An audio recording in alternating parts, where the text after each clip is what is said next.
Well, the final person to address Job is God himself.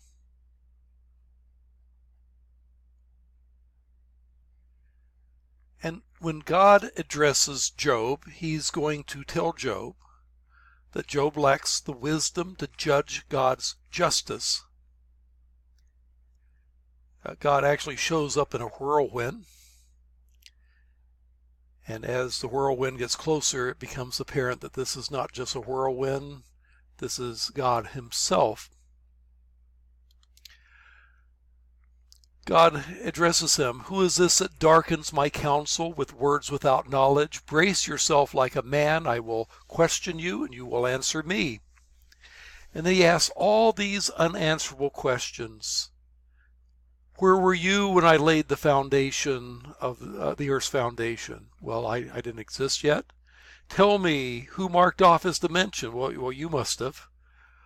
On what were his footing sets? Or who laid his cornerstone? Well, I don't know what his footings were set on, and I don't know anything about his cornerstones. Who shut up the sea behind the doors? What was you? You were only one with the wisdom and power to do that. And so we have question after question after question in Job chapter 38. Do you know the laws of the heavens? Can you set up the dimensions over the earth? Can you raise your voice to the clouds and cover yourself with a flood of water? Do you send the lightning bolts on their way? Well, no, I can't do any of those things. Basically, in answer to these very various questions, Job would have to say, I wasn't there, but you were God, or only you, God, have done this or could do it. Only you know how it works, how it operates. And all of this is meant to put Job in his place. Basically, he's saying that you lack the wisdom to judge the wisdom of God.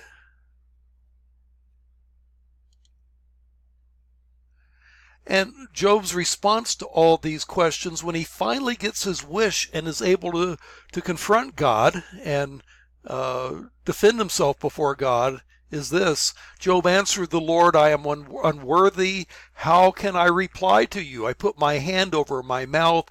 I spoke once, but I have no answer. Twice, but I will say no more." He wanted to argue his case before God. That's what he's been saying over and over again throughout the dialogues. But now that he has his chance, he's dumbfounded. He's unable, when confronted with God and all of his power and all of his wisdom, to voice his accusations.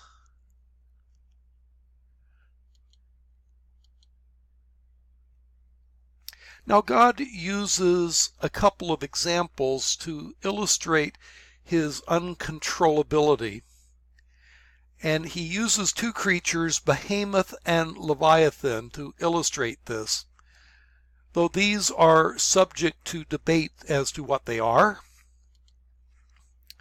there are three identifications of Behemoth and Leviathan: the mythological view, the dinosaurs view, and the hippopotamus and crocodile view. So let me, since that's an important critical issue, let me run through that. The mythological view, standard view of critical scholars, is that it's Behemoth and Leviathan are mythological creatures, and there's some evidence for that. Leviathan is cognate with Litan or Lotan of Canaanite mythology. And so there's a basis for seeing Leviathan as a Canaanite creature god. And Leviathan is described as a fire-breathing dragon. Firebrands stream from his mouth, sparks of fire shoot out, smoke pours from his nostrils as from a burning pot over a fire of reeds. His breath sets coals ablaze, and his flames dart from his mouth. And since fire-breathing dragons, as far as we know, have never existed, well, then this must be a mythological creature. Against that view is Well, in the earlier context, a section that we skipped over, God shows his greatness by referring to all kinds of natural creatures in the very previous chapter: deer, wild donkey, oxen, ostriches, horses, hawks. They were all natural creatures. Well, that would make you expect that these two that he focuses on in the next couple of chapters would be natural creatures as well. And there would be the theological problem of God and Job assuming the real existence of mythological creatures. Another view that's out there is that Behemoth and Leviathan are some sort of dinosaur type creature. Some evidence for this is that Behemoth seems like what used to be called Brontosaurus, or some sort of sauropod. It's said to have a tail like a cedar. Leviathan would then be some sort of fire-breathing aquatic dinosaur. Against this, well, this is only a possible view if you believe that dinosaurs and human beings coexisted. So basically, this is a view that's only popular among what we would call young Earth creationists.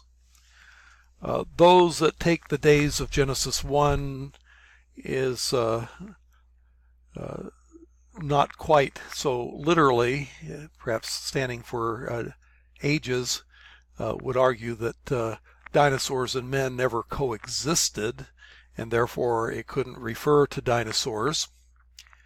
Even if you are a young Earth creationist, you might argue that, well, it looks like the time period of Job would be during the time of the patriarchs, and there's no evidence that dinosaurs and men coexisted after Noah's flood.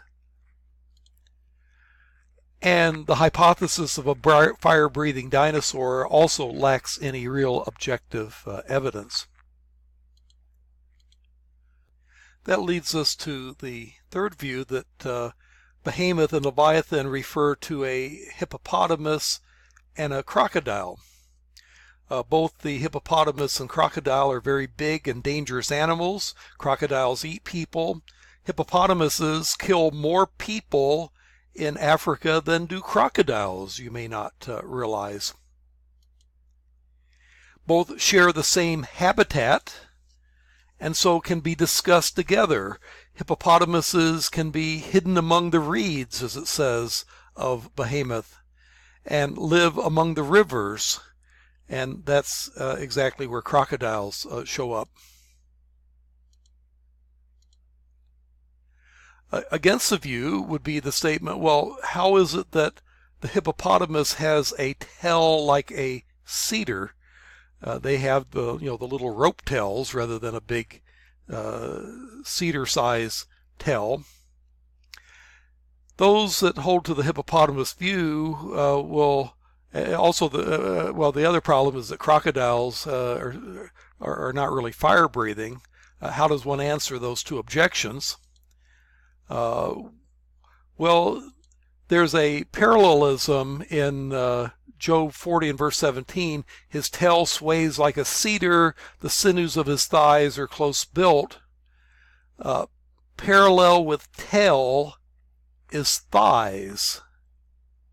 If you take that to be synonymous parallelism, thighs and tail would be synonyms, and thighs can actually be used as a euphemism for the sexual organ. And so those that take the hippopotamus view say that the tail does not refer to that little rope thing. It refers to the very large genital of the male hippopotamus.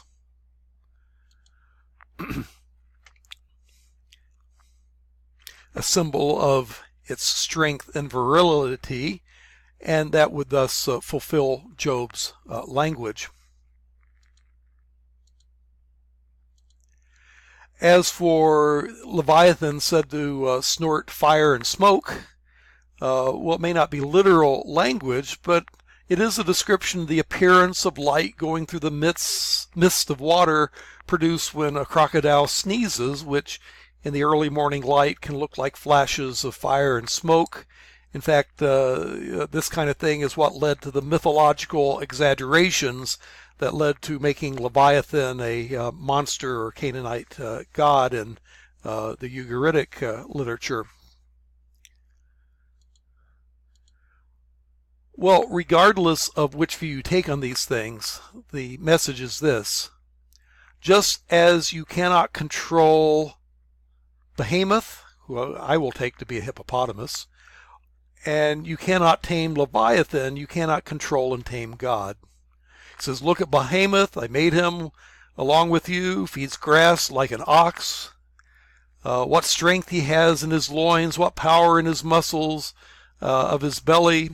His bones are tubes of bronze. His limbs are like rods of iron. Can anyone capture him by the eyes or trap him and pierce his nose? Well, it's very difficult to catch a powerful creature like a hippopotamus. Likewise with Leviathan. Can you pull out Leviathan with a fish hook? Can you put a cord through his nose and pierce his jaw with a hook? Will he speak to you gentle words? Will he make agreement with you for you to take him as your slave for life? Can you make him a pet like a bird, or put him on a leash for your girls? Well, if you lay a hand on him, you'll remember the struggle and never do it again. No one is fierce enough to rouse him. Who then is able, then God says, to stand against me? The point to Job is that you cannot control God. God is saying to Job, I am God and you are man. You cannot make me a comfortable part of your theology. You cannot bound me with leashes. I'm not limited by men. I don't fit into your theological boxes. Or to quote C.S. Lewis in the Chronicles of Narnia, he's not a tame lion. In essence, God is telling Job that he has to let God be God. You cannot control God. In calling on God to come down and debate him, Job was trying to control God. In saying to God that the whole structure of the universe is unjust, Job was putting himself in God's place. You cannot win an argument with God. We lack the wisdom to judge the justice of God. God, in essence, says to Job and to us through Job, look at my might and my wisdom, and then how dare you say that I'm unjust? So what can we do? Man must trust in God's justice. In the end, God calls on Job to give up his questioning and return to his simple, trusting faith. And that's exactly what Job does in the last chapter. The epilogue, verses 7 through 17. Did Job lose his faith? Well, his faith may have bent, but it never buckled and collapsed.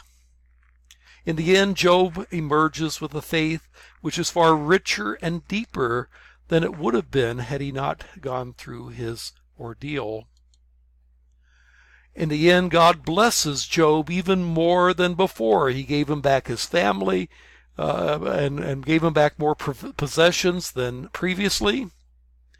And what about Job's friends? Well, God declares that Job's three friends are in the wrong. They haven't spoken right about me the way Job has done.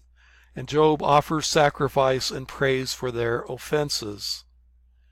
And what about Elihu? Well, I think in the end he receives no rebuke, not because he's not significant, but because he was on the right track. So why do the righteous suffer? Well, sometimes people suffer as a test of their faith. Sometimes we suffer because of sin, Job's friends answer. Not true in Job's case, but in some cases. Sometimes, as Elihu says, God allows us to suffer to mold our character and as a means of revelation. And sometimes we suffer for reasons we will never know this side of heaven. But we must let God be God and trust in His goodness.